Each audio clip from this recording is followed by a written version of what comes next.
So we'll go ahead and get right into it. I'll start with a question if that's all right. So those of us in the military often choose to be in the service, but sometimes we don't always get to pick the jobs or positions we find ourselves in. So I wanted to know, how might a person find their why when they didn't pick their role in their organization? Well, first of all, thanks for having me. Good to see everybody. I've actually been to Minot, so there is some familiarity, but hopefully I get to be back there in person one day soon. So the simple answer is the job that you do and your why have nothing to do with each other. Most of our careers are accidents, and sometimes we get choices and sometimes we don't, and sometimes we find ourselves in careers we didn't expect. That's the world over, present company included. So your why is who you are. You know, a why is fundamentally an origin story. It's the sum total of how you were raised, the stories, the lessons you learned from coaches and parents and teachers, et cetera, the experiences you had that made you who you are today. And there's a pattern that exists in all of us, that when we operate at our natural best, that is the why, the thing that we give to the world, the thing that makes us unique. And then the question is, how do we apply it in the various jobs we're in?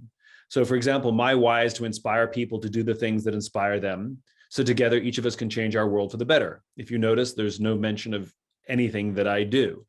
And so no matter what I do or where I am, I find great fulfillment and I find value on my team when I'm the one who's sort of like offering inspiration to the team. And so knowing your why is recognizing the value you have to the world, and you should be able to bring that to life in any job that you have. So with that in mind, if two people are familiar with what their why is, what enables one person to be more successful than another if they both know their why? So knowing your why is not a secret for success. There's very successful people who don't know their why.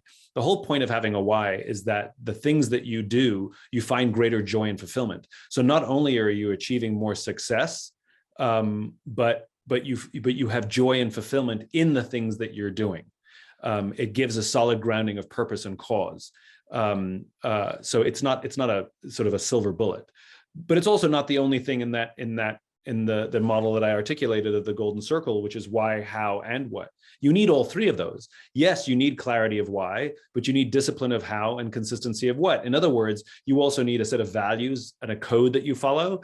You need to do, and what you do needs to reflect your why. You need to do good work still. You can't just articulate your why and sit back and hope that everything comes to you. That's not how it works. And so if there's two people that know their why and one has success and the other one doesn't, there's many, many factors that play into that. It could be work ethic, it could be leadership environment, it could be that you're in the right place doing the right thing, it could be discipline, it could be luck, it could be talent. There's all kinds of things. I think the most important thing to remember is that success is a team sport. That any person who thinks that they can be successful, however you want to define that, by themselves is in for a really shocking surprise. The reality is the more community we build, the better friendships we build, the better our support structure. So when things don't go right, when we do get confused, when things do go wrong, when any of those pieces are out of balance, that there's someone there in our corner who still believes in us, still cares about us, still offers us a psychological safety to be who we are, and will be with us no matter what. It's those things. It's community and the quality of our friendships more than anything else that help us navigate a life and a career. Definitely. Could you then walk us through finding out what our how and our what is? Say again. Could you walk us through finding out what is our how and what our what might be? With the goal and well, hows are the set of unique strengths or skills that you have, that you bring to whatever you do. They are fundamentally values or actions. So for example, one of my hows is to work with others, right? I love being on a team, and I work better when I'm in the company of others. I'm no good at doing work by myself. That is how I do work. I do work better in a team than I do by myself. So when I know that, I can put myself in a position of strength. So for example, if a company came to me and said, we'll pay you a bunch of money to do this project, but you have to work by yourself, either I'm going to fail or I'm going to put myself through extreme stress to accomplish what I want to accomplish. Whereas if I say to them, I'd love the project, but I get to work with a team, please, then not only will I probably have greater success, but it'll be a lot more fun for me to do it as well. That's how I do things. Now you have up to 5 hows. I don't know what the biology behind it is. I've done these why discovery processes numbers of times where we also explore someone's hows. And for some reason, it's usually not fewer than 3 and never more than 5. There's enough overlap that you can usually find a lowest common denominator down to 5. So hows are the unique way in which you do things. And the more self-awareness you have, in other words, what are your natural strengths? What are the environments in which you work your natural best? The goal is to try and change the environment so that you will work at your natural best. Like I said, I'd rather be on a team than work by myself. That's one example. Definitely. So here's a question that we received online. It says that some people argue that the people are more important than the mission. Other people argue that the mission could, in fact, be more important than the people. And then there's a third group of people that argue that there needs to be a balance between the two. So the question is there actually a balance between mission and people? I think, like not starting small, you said that it's people always and mission first is something that was recommended. So I was wondering if you had any thoughts on that. Yeah, I concur. There's no such thing as balance because, as we know, especially in the profession of arms, there are very real times where one of those things has to be sacrificed. There are many people in the profession of arms who are willing to sacrifice their lives in order to accomplish the mission. And in that case, it would seem that mission comes first, doesn't it? But we're not talking about life in a mission. We're talking about the ability to perform a mission. And so when we say people always, what we mean is we prioritize the love and care training of our people, because that's a constant. That's always. Mission is episodic, and even though you may have an ongoing mission, the mission is only as strong as the people performing it. We know that. And when we talk about the technology, and if somebody always has a slide in their briefing that says, "Yeah, but no matter how great the technology, it's only as good as the people who are using it." And so, if we say mission first, if we say mission always, I think it misses the point. Of course, mission is important, but if you look at, for example, those who are awarded the Congressional Medal of Honor, in almost all of those cases, the mission was not completed, or sometimes the mission failed. But rather, those awards are the highest award in our land is given to somebody who's willing to sacrifice themselves for the people, willing to sacrifice themselves for the greater good, almost always. And like I said, very often the mission fails. And so if we believed mission came first, we would only ever reward people if they accomplished the mission, which of course is not always the case. So I think that when you have an organization that focuses on people, you're more likely to accomplish the mission. When you have an organization that is fixated on the mission, you're more likely to, it's a short-term strategy that'll break a lot of people along the way. So would you argue that there's a different way that the golden circle can be applied to an individual versus it being applied to an organization? An organization is just a collection of people. That's all it is. And so the golden circle works for an individual. Each of us personally has a why. We have unique strengths and skills that make us good at what we do.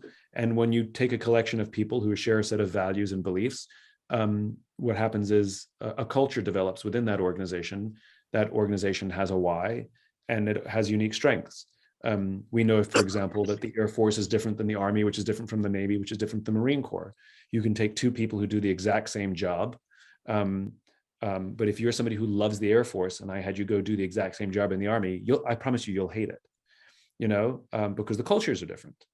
And then you can get into subcultures. Maintainers are different from missileers, which are different from pilots, which are different from, the lawyers. There's subcultures, and the subcultures have their own unique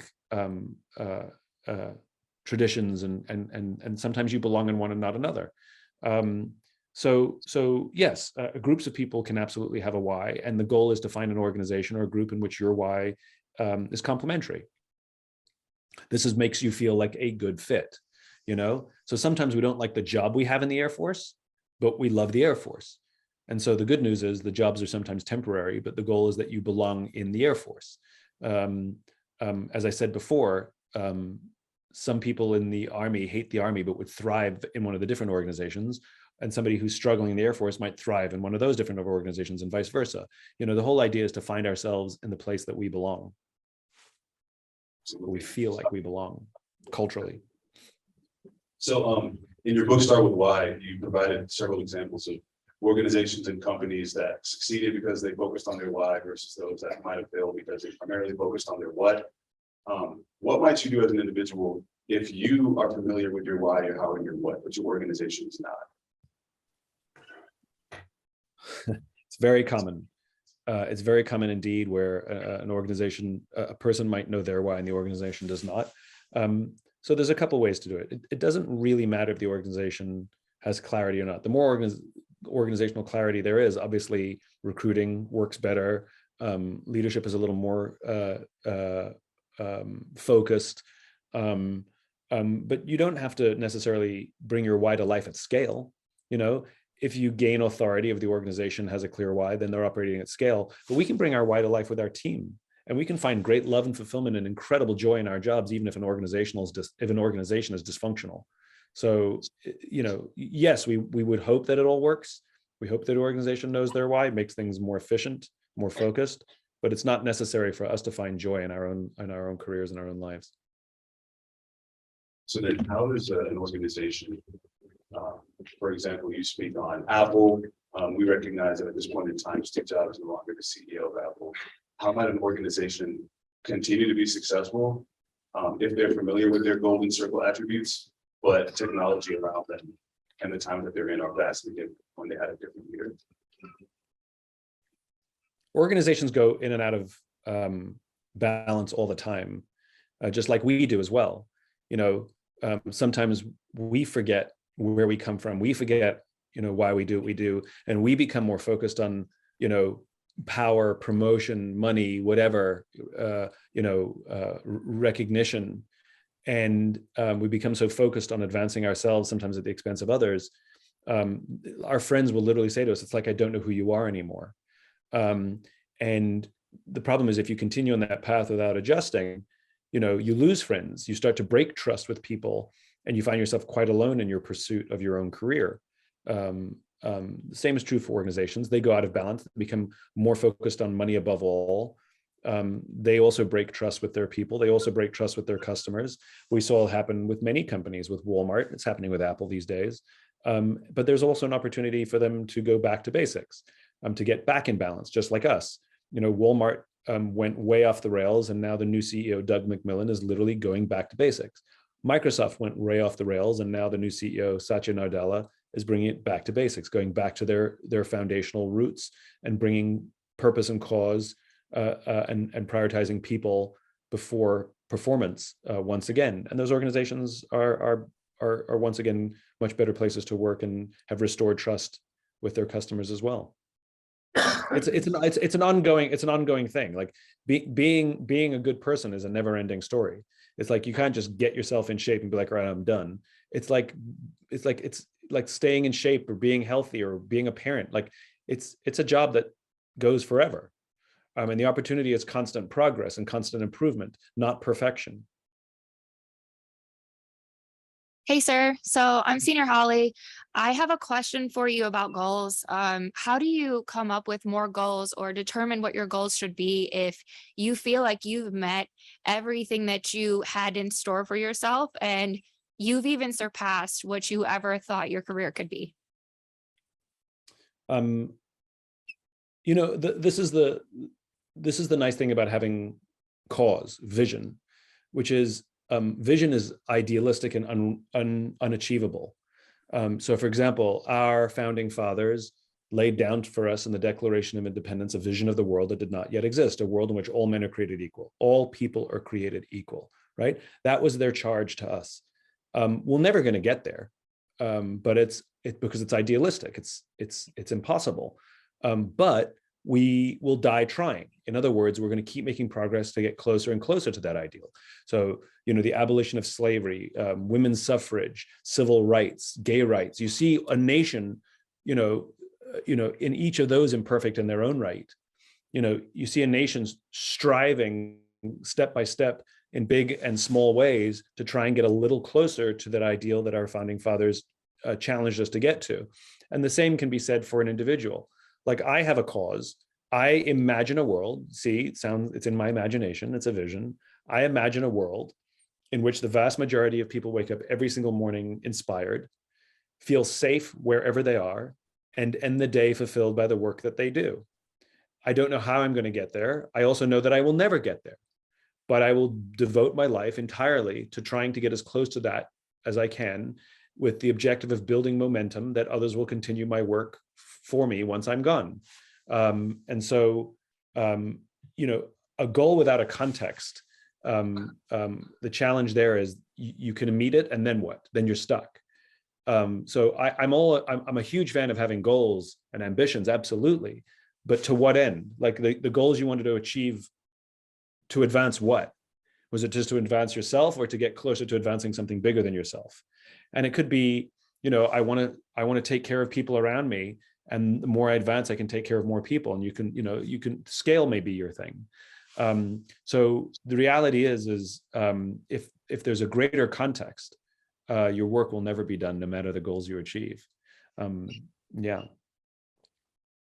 So you talked about 2 examples of CEOs going back to the basics. Do you reckon that the basics ever change?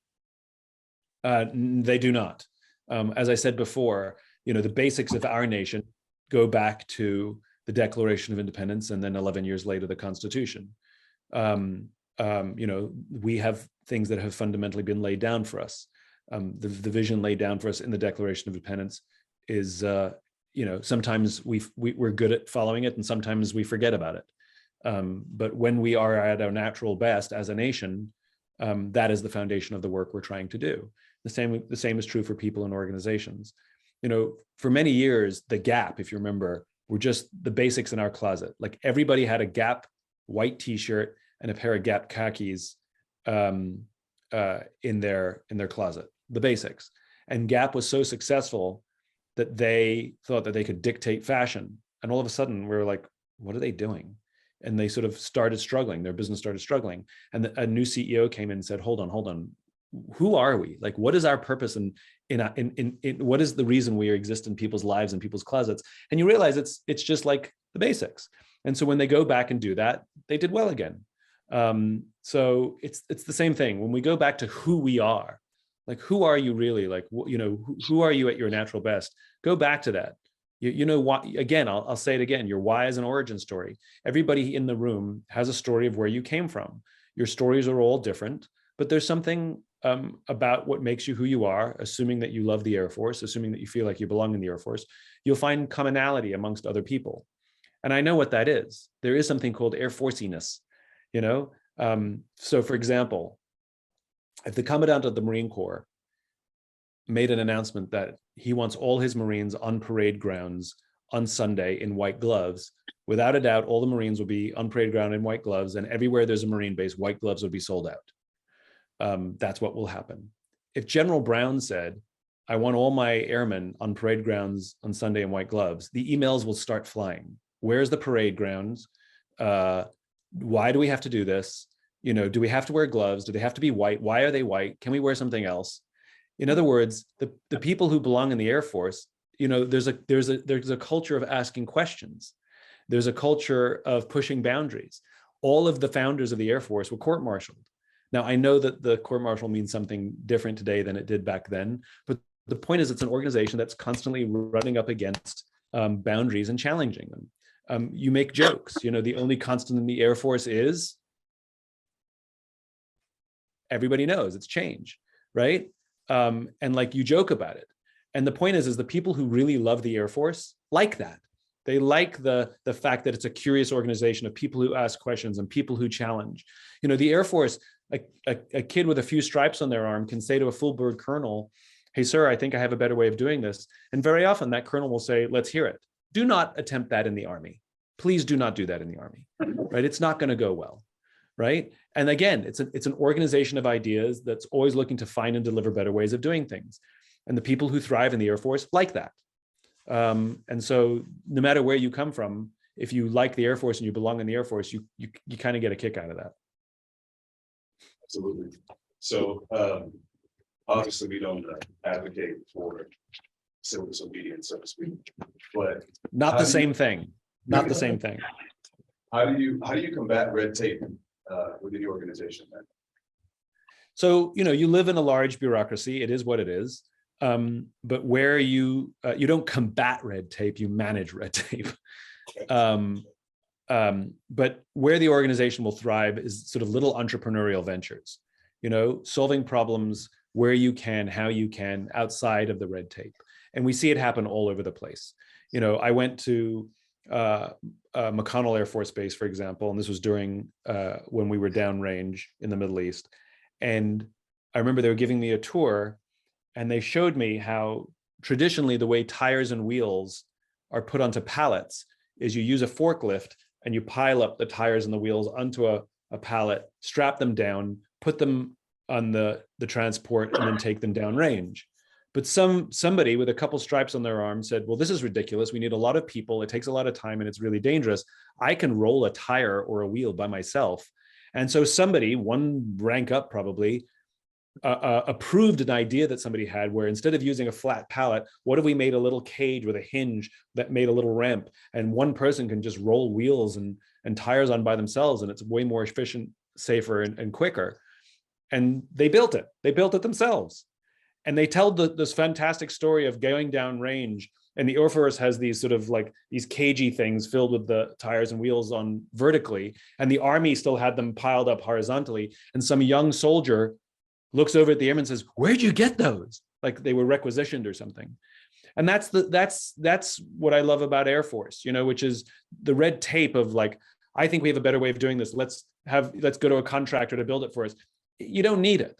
There are little problems that you can solve on a regular basis that you, again, because you figured out better ways to do the job, and they don't require wholesale reconfiguring of the Air Force. And you see it from base to base, which is how two bases do similar things. Sometimes they're different because one base figured out a better way. The challenge is how do you find the base that figured out a better way and share it with the others so ideas can spread. Now, the good thing is your natural careers help with that, because you'll move around and you'll bring what you learn at one place to the other place. And slowly but surely you find improvement. But red tape absolutely is an obstruction. If you overthink it, you'll just drive yourself crazy and start crying. And so I think you have to have a sense of humor about it and find clever ways around it without breaking the laws and without doing unethical things, but to brush up against those sides and fix things and change things in at a small level. Red tape is obsessed with what's happening at scale. At small scale, red tape is blind. Hello, my name is Saran Bawal. I'm in the civil engineer career field. My question evolves around a concept that I've been using brought from your lessons. The Department of the Air Force is in the infinite game, right? Yet challenge many of us face is from a first-term airman or a retirement. We're all on this spectrum of a finite mindset. Can this finite spectrum be an advantage for leaders if we selectively choose how to adopt their finite goals to those of the Department of the Air Force, or do we work towards adapting them to the infinite game? Good question. So the finite game and the infinite game are not they're not, they exist together. There are finite games within the infinite game. And the goal is to use all of those finite components to advance the greater good, to advance the bigger game. So you have a finite career. We know that. Everybody in the room has a finite career. Whether you choose to serve 4 years or 30 years, you have a finite career. And the objective in that finite time is to contribute to the infinite. How do I leave this organization in better shape than I found it? This organization could mean your squadron. This organization could mean your wing. This organization could mean the base. This organization could mean your ASFC. This organization could mean big Air Force, you know, but how you use the finite amount of time you have in the organization to leave it and the people around you in better shape than you found them and met them, that is the relationship between the two.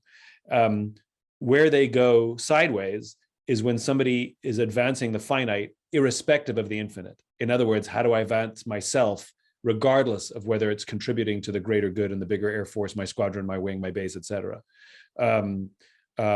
So that's when an obsession with finite and ignoring the infinite is unhealthy. But where it's totally healthy is if you're using your career to contribute to the greater good and to the people around you. Do that.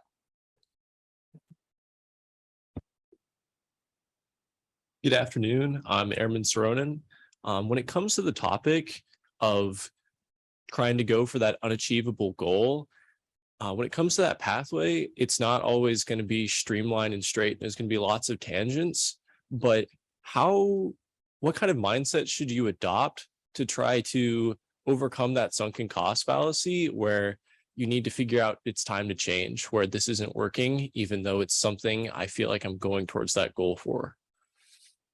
So the magical, beautiful, and frustrating thing about being human is it's messy. The magical, frustrating, and beautiful thing about our careers is they're messy. The magical, beautiful, and frustrating thing about every organization is they're messy.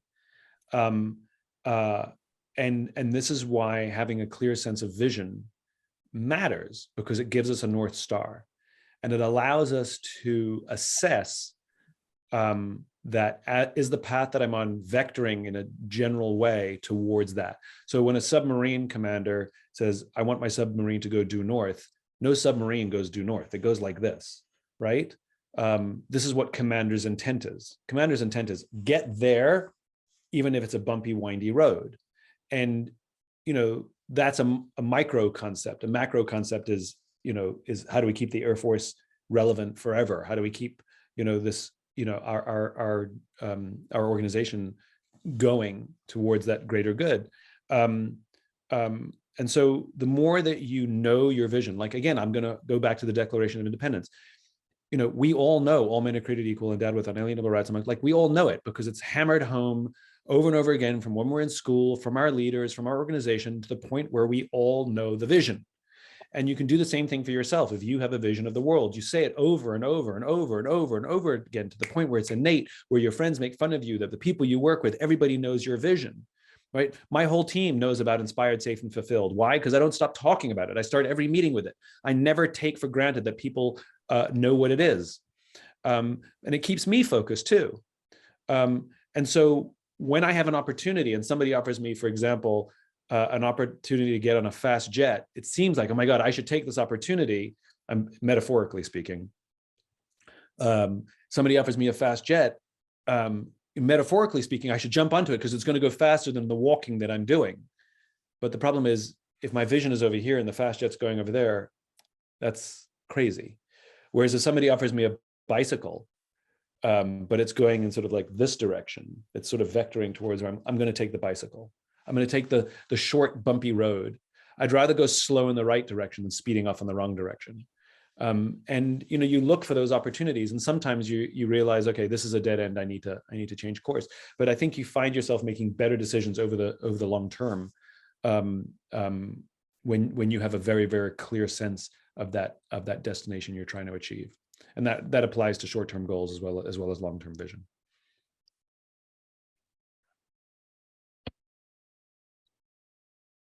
Hello, I'm Airman Warren. You talk a lot about leadership and how to become a better leader, and how certain mindsets and character traits can create a better organization or team. At what point in your life did you feel you were the person that could enlighten others on that?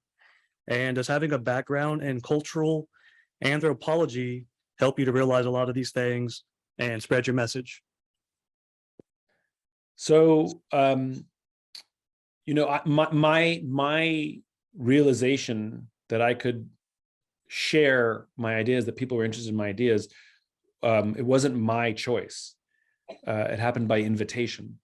When all those years ago, when I came up with the Golden Circle, it was an idea for me because I was stuck.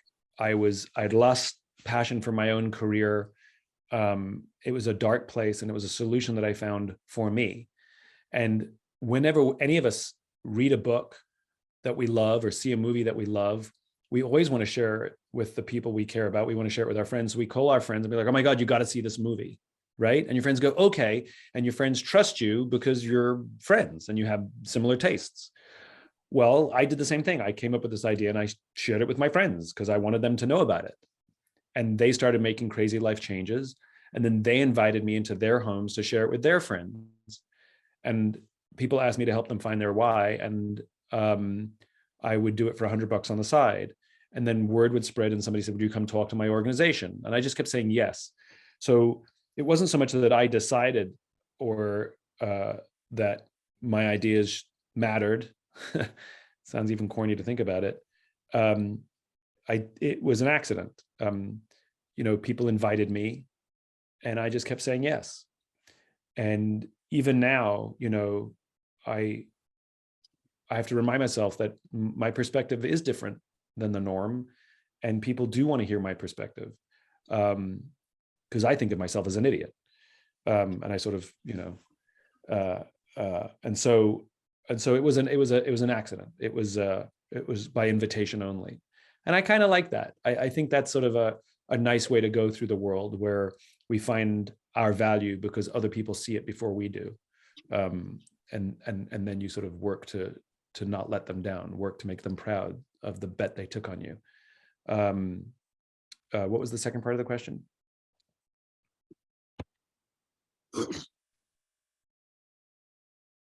Did having a background in cultural Anthropology. help you to realize all these things? I mean, yes and no. It's a chicken and egg question. I was drawn to cultural anthropology because I'm fascinated by people. And my stupid human trick is I'm a connector of dots. I'm a connector of patterns. I find patterns in seemingly disconnected information. And as I was looking for a major in college, I didn't even know what anthropology was, but I took one course that sounded interesting called Culture and Cognition. And the professor was amazing. And as always, we usually fall in love with the professor more than the topic.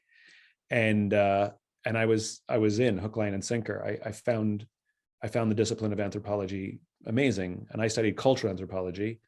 And they taught me things like something called ethnography, which is usually how a lot of social science is done, is we invite people into focus groups. In other words, we take you to come and sit in our space and you're uncomfortable so I can get information out of you. Ethnography is the researcher comes to sit in your space. I'm going to come visit you on the base instead and just hang around and watch. And it's more observational. And so the discipline that they taught me made me better at my pattern recognition. So yeah, it's a chicken and egg. I was drawn to it for the reasons that it fit my strengths and it made me better at them. So the simple answer is yes, studying cultural anthropology absolutely makes me better equipped to do what I do today. So coincidentally, the next question I had was actually about to be on the idiot piece that you speak of. Could you explain to the audience what you mean by that and what is important to you? Sorry, the coincidence was what? Referring to yourself as the idiot, so to speak. Oh, what is that? Could you tell the audience what you mean by that? Yeah, sure. So I was a kid with ADHD in a time before ADHD was a thing. So everybody just thought I was unfocused and hyperactive. And so there was no teachers and parents didn't know how to manage a kid like that other than yell at you and tell you to sit still. And the problem was I couldn't do any of the reading because I wasn't focused enough to do any of the reading to get through school. I wasn't great at studying, and yet I still had to get through school. So I had a couple options, right? I could fail, that's definitely an option, or I can find a new way to manage school. And I'm a great believer that the solutions we find to the challenges we have when we're children become our strengths as adults. And so I got really good at asking the questions that everybody else was embarrassed to ask, because I had to. They could just go read the book. I got really good at going after class and talking to my teachers. I got really good at asking questions, and I got really good at listening. And I had to be comfortable being the idiot. You know, I had to be comfortable raising my hand and asking the uncomfortable question. To this day, I'm very comfortable saying, I don't know, or can you say that again? Or I'm the dumbest person in the room. Can you just explain it for me, please? I'm very comfortable being the idiot. And I'm not embarrassed being the idiot. The funny thing is, it turns out when I asked the questions, a lot of other people had those questions too. But they were too uncomfortable to be the idiot. So they just sat silently and never learned, which to me is tragic. So, you know, I also recognize that I have things that I'm good at and I have things that I suck at. And so, you know, I think anybody who gets a little high on themselves because they're good at a couple of things is missing the bigger picture. You know, I think everybody has strengths, everybody has passions, and everybody has weaknesses. And this is why teams are great, because no single person is great at everything, which is why. So I think for somebody to say, oh my God, I suck at that, that's the same thing as being comfortable being the idiot. Absolutely. For the sake of the audience's clarity, I did not refer to you as the idiot. I recognize that you have spoken on being an idiot before. So I appreciate that comment. I mean, I maybe I should put it in my bio. Like, I'd be totally fine with it. Definitely. So speaking on just not necessarily feeling like you're strong at everything, I know imposter syndrome can set in. So how does a leader manage imposter syndrome? You know, it happens. Everybody finds themselves in a situation like, do they realize, you know, you realize, oh my God, do they realize I don't know what I'm doing? Or do I belong here? And usually those things are born out of our own insecurities, which is normal and human. And I think humility is the best way to react to that. In other words, say it. You know, some of my favorite leaders are the ones who be like, I can't believe they let me do this. Like, do they know that, like, I don't know what I'm doing? I'm just making the stuff as I go along. And like, everybody jokes thinking that they're joking when they're telling us the truth. And the good leaders are pretty open about it and lean on their teams. In fact, one of my favorite leaders I ever met at the Air Force was given a big job. You know, it was 2 or 3 star position. I can't remember. It was some big fancy job at UCOM. Might have been in the deputy. Anyway, whatever it was a big job. And he was very open with his team. He was like, hey guys, they gave me this job. I have no experience in this sector. I don't know what I'm doing. So I'm going to just lean very heavily on the people around me who have been doing this longer and who know more about this stuff than me. And I'll do my best to study up and learn as quickly as I can. Or he could have kept it to himself and had full of bluster and just, you know, secretly had imposter syndrome every day. So I think when we have imposter syndrome, I think have a sense of humor about it and be open about it. Because the amazing thing is we're surrounded by people who actually do know what they're doing and are totally willing to help. They don't help when we pretend that we know everything. So, you know, whenever I feel like I'm the imposter, I like to raise my hand and call it out. Again, comfortable being the idiot. Thank you.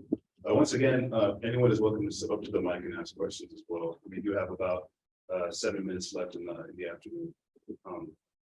But with that in mind, then. How's the weather at Minot? Did you get snow yet? This morning was -16. What? Is that, that's not like a real temperature, is it? I think at a certain point, you just feel numb all around. Man, oh man. So basically what you're saying is the people in the room may or may not want to be here, but what you offered them was a room with heating. I think everyone wants to be here, sir. Hi, sir. Major Wessel, big fan of yours. Appreciate you taking the time to answer our questions. I have a question for you about feedback as a leader or just a general leader within the Air Force. So I know the Air Force is spending a lot of time trying to correct or improve our officer performance reports and enlisted performance reports. But one thing has kind of remained constant, and that stratification of its people, which is typically the top 20% of people in a flight, a squadron, a wing, et cetera, are stratified against their peers. and it's broken out, you're number one of X number of people. And so I feel like that leads to a lot of leadership, whether it be a promotion board or something else, looking for just that. And if you don't have a number on your performance report, then they know that you're in the bottom 80%. But there's a huge gap between, that 21st person, and that number 100 person. So I guess with the exception of the people that are currently leading those people now, giving in-person feedback and letting them know what they can do to improve, when they PCS and they go to another base, how does that carry on other than just that piece of paper that probably looks the same next to other performance reports that don't have a stratification? And I'll add another one to the list, which is even more unfair, which is you're the worst player in the highest performing squadron, which means you're way ahead of the best player of the lowest performing squadron, but you're bottom of the list and they're top of the list, which is totally madness, right? So there's inconsistencies and unfair things all over the place. So we do know that the OPR and EPR definitely reward sometimes the wrong behavior. We definitely know that sometimes they highlight people who may be good at their job but may not be the best leaders. In other words, are they qualified for a leadership position? Even just because they're good at something doesn't mean that they're good at leading others to do those things. We know that there are flaws with the OPR and EPR, and the good news is I think the Air Force is slowly but surely trying to correct them. You'll never, ever, ever have a perfect recognition system and promotion system in a large bureaucracy, because it has to be structured and formalized for legal reasons, which means it inherently will always be unfair, because that's how bureaucracies are. So I think we just have to sort of accept that and hope that the Air Force continues to chip away at it. That's the bad news. The good news is there's an informal system, and the informal system works really, really well, where you may shine on an OPR, but when you're coming in front of a board, somebody who's actually worked with you and knows you, be like, nah, that kid's an idiot, do not promote, right? And conversely, somebody might show up, at the bottom of a list and somebody goes, I know what it says, but this kid is a freaking rock star. I've seen them in action. I don't, this is the reason they're probably at the bottom, is because of this high performing, flight or squadron. But let me tell you, I've worked with this kid there. And so you do find people promoting outside, because the informal system, the network works. And I think this is why it's a striking a balance, which is if people only preoccupy themselves with the formal rankings, with the OPRs, they're not going to make a lot of friends, and they'll maybe move through the ranks to some degree, but they're not going to command respect. Where there are people who sort of like, they manage the OPR to some degree or the EPR to some degree, but they spend more time sort of just focused on taking care of the people around them, and their network is so strong that the network takes care of them.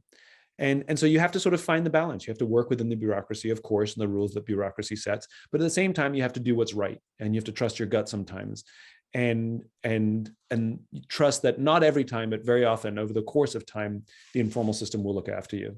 And so, because like, as I said before, and we all know this, we know that the formal system is at times it gets it right, and at times it completely gets it wrong. And so make sure you manage the informal and the formal system. In other words, be a good person. Thank you. Because good people and the best and the worst, they both have reputations that precede them. And that's the one thing I know about the military, is people know who you are. Like if I can go to any, company grade commander and say, who are your smartest people, enlisted an officer, who your best and brightest that I need to help me with an innovation project. They're not going to look at any piece of paper. They're going to say this one, this one, this one, and this one. Like we know who you are,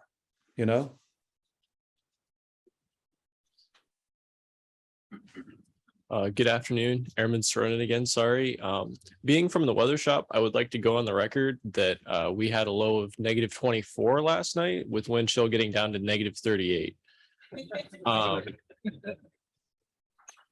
On the note though, earlier about imposter syndrome and how one of your favorite leaders was somebody that was very open about that. I was hoping you could elaborate on how important transparency is in a team, and as well as like how that can be a double-edged sword. So I don't know if there's a double-edged sword to transparency. That's a great question. Transparency is essential on a team. So when you have transparency about the organization, transparency doesn't mean I have to share every detail with every person. That's not what it means. Transparency means I have to provide context for the decisions that are being made, right? Because when people understand the context, they understand sometimes I may disagree with this decision. I think this decision is stupid. But when you give them context, they'll be like, oh, okay, I see. Yeah, I'm not crazy about the decision, but yeah, I can totally see how they got there, right? And so nobody likes to work in a vacuum, right? So transparency in an organization from any person in a leadership job is to offer as much context as they have. And if they don't have it, to seek it out. That's number one. Number two, transparency is a person. Without transparency, we can actually accidentally do damage. And transparency as a person includes this uncomfortable word for some people called vulnerability. Vulnerability doesn't mean you walk around crying, going, oh my God, I hate this, I hate this. That's not what transparency or vulnerability means. All it means is you're willing to say things like, I don't know, I made a mistake, I need help, I'm struggling at home, it's affecting my work, without any fear of humiliation or retribution. And if you're the leader, leading with those things creates the safe environment for other people. So let's take combat, let's take a high ops tempo, let's take living and working in Minot in minus 24 degrees, let's take, COVID. These are very, they add stress to the system. Sorry, my cat is going one by one, eating everything in my office. Those things add stress to the system and stress to the person. And a leader who is non-transparent walks in every day, goes, everything's great, everything's fine, everything is amazing, this is amazing, this is amazing. This is toxic positivity, which is everything is not always positive, especially when plainly it's not. And when a leader thinks they have to be positive all the time so that their people will look at the bright side, it actually ends up backfiring.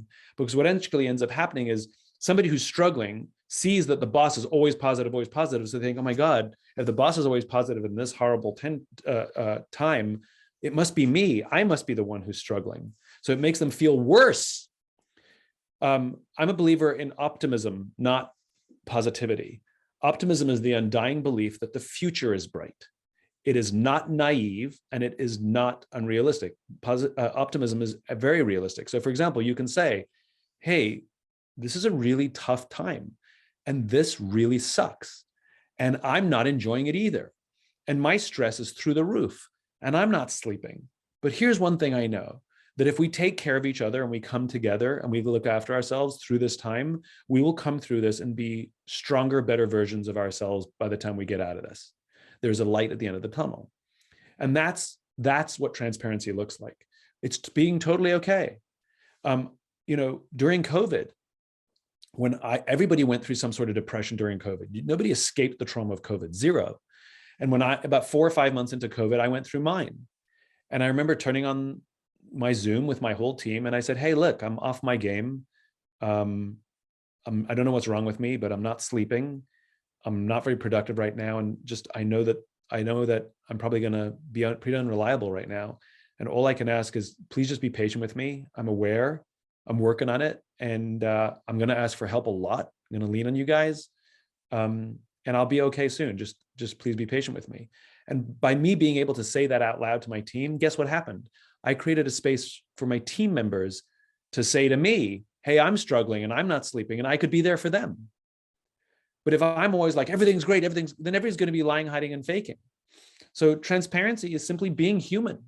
And as a leader, taking the risk to be human first, which creates a safe space for those to be human around us. And by leader, I don't necessarily mean the person that's got the rank. I mean the person who says, I'm going to take care of the people to the left of me and to the right of me. Leadership can happen anywhere. And the first person to be transparent will be the first person that other people come to and say, I need help also, which gives you the opportunity to serve, which is ultimately what you're there to do, which is take care of each other. You take care of each other before you take care of anything else in the Air Force. Oh, there's that people always thing. This will be our last question for the afternoon. Hello, sir. I'm Senior McTrell. You mentioned earlier about struggling with childhood or due to ADHD and other issues.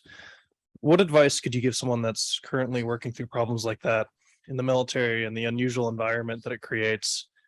For example, being overwhelmed with different stressors and similar situations like lack of motivation. How did you work through those issues if you had them?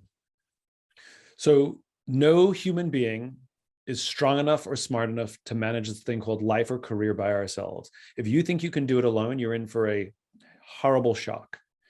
And I know especially younger generations, you see this in all generations, but I know it skews younger, that younger generations are, they lack some of the coping mechanisms that older generations learned just because we grew up at a different time.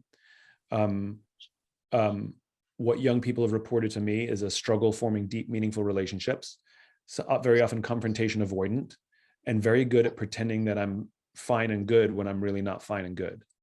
And so, you know, to take the risk to go to somebody on your team who you know cares about you, we'll call them a friend, and say, I'm struggling, right? And I don't know what it is, but I'm struggling. And I think this also reveals a missing skill set. I think that the Air Force can do a better job of teaching some of those human skills that help airmen know what to do in those situations. So a lot of people don't know what to do if somebody comes to them and says, I'm struggling. It doesn't mean we have to point them to go call a phone number. You know, sometimes that's the case, but not always. But, you know, I think the Air Force can do a better job of teaching things like active listening, right? To learn active listening means when somebody says, I don't know what to do, or I'm struggling, or we have to approach them and say, something's wrong, are you okay? That we know that we're not there to fix the problem. We're there to hold space, to listen. Tell me more, what else, go on. Tell me more, what else, go on. And know how to be an active listener. And whether it's a formal system that the Air Force provides that training, or I hope that enough of you in there believe that it's an important enough skill that you take it upon yourselves to buy a book about active listening, or to take an online course or something and teach it to each other, you know, practice. But I think that's the biggest part, which is if you do feel off your game, tell somebody, tell a friend. And the friend's responsibility is not to fix the problem. The friend's responsibility is to just stand by you as you go through it, so that you never, ever, ever feel alone. And your job as an airman is to make sure that your fellow airmen never, ever, ever feel alone. And I have a rule with all of my friends, and I developed it during COVID, but it survived. I use it now. My rule, and all of my friends know my rule. I tell them, my rule, if you want to be my friend, is there's no crying alone. That if for whatever reason, you're overwhelmed, you have a death in the family, whatever the thing is, you are not allowed to cry alone. You pick up the phone, you walk into someone's room, and you say to them, do you have a minute? And you cry. And I have done it to my friends, and they have done it to me. Our responsibility to each other is to make sure that every single one of us knows that we are never, ever, ever alone. Thank you for that. That was a great note to end on. At this time, it's my pleasure to welcome Colonel McGinnis to provide any closing remarks. All right, so not to be accused of toxic positivity. It's pretty cold outside, y'all. We'll be honest with that. However, that's one of the things I love being up here at Minot. Not that it's cold, but you know, Colonel Galbert will tell you it's as cold on our street as it is on yours, and I'm pretty sure it's as cold over on where the Chiefs live as it is everywhere. So we're definitely all in this together. Simon, thank you for your many words, and you know, I'd just like to talk for a second about some of the things that resonated with me. When we talk culture, when we talk back to basics, when we talk what our organization is in the Air Force, it can mean a lot of things to a lot of different people.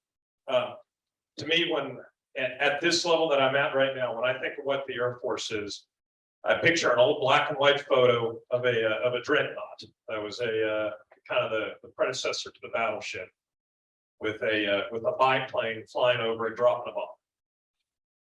And that picture resonates with me on so many levels, because what that was the culture of the Air Force. Up until that point, the $1 million battleship had been the instrument of national power. And with a wood and fabric covered biplane, the Air Force came on the scene and said, nah, I think we can do it better. There's a different way of doing business. You get into World War II. The Army is storming the beaches at Normandy. The Air Force is already downtown in Berlin. We just bypassed all that because we came up with a different way of doing it. In the last war, the culture of the Air Force, it's the only service that could take a trooper out of Bagram, put him on a C-17, 2 hours into the flight, find out that Limestone doesn't have the medical care he needs, build a tanker bridge across the world and fly him direct into Andrews. Because we ask why, because we question, because we innovate, because we come up with better ways to do things. That's what I see from my level. But I know from your level, there's different. One that pops into my mind is our maintainers on the 5th side. They found a better way to make an engine inlet cover so it keeps the engines warm when it's cold outside. It saved us millions of dollars and countless man hours already this winter. So I encourage you to take the many lessons that you learned. Thank you for definitely thank you for the words and kind of reinforcing how we can apply those lessons in each of our flight squadron group wing Air Force. Thank you, sir. Thanks for having me. It's a pleasure, and I hope to be out there one day with you soon, even during the winter. Ladies and gentlemen, this concludes our virtual seminar. Thank you.